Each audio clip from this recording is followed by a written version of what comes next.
may kailangan po tayong sulitan. Let's go, samahan niyo ako.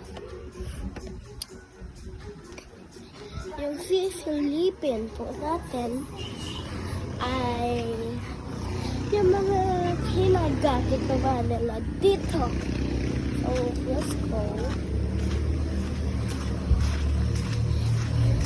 So, titignan po natin yung kanila pinagkagawa.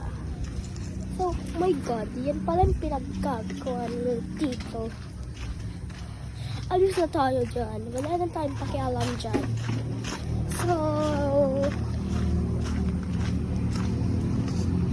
ito po, parang masama po yung panahon ngayon. Yan po. Pero po, kanina, umulan. Umulan ho kanina. At wala kayong pakialam. Kaya silang pakialam po, alam pinagkagawa nila. So, let's go. Let's go. Dito naman sa loob ng bahay ay pupunta tayo dito sa kitchen area. So, oh my God. Ang kalat. Tingnan niya sa likod. Oh, yun, ang kalat. Dito po sa bedroom. Ito naman po ang aking bedroom. Ang aming bedroom pala. Hindi sa akin. Yan. Yan, and then, pasensya na po, madilim eh. And, wait lang. Sarado po muna natin. Oh my God.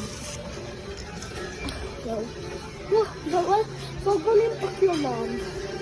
And, yung mga kinain namin. Yan. Yan yung mga kinain namin kagabi. And, okay. So, excuse me po. Actually, sa probinsya po kami. And, yun po ang kailangan natin. So, ang kailangan po natin na gawin ngayon is kailangan po natin gawin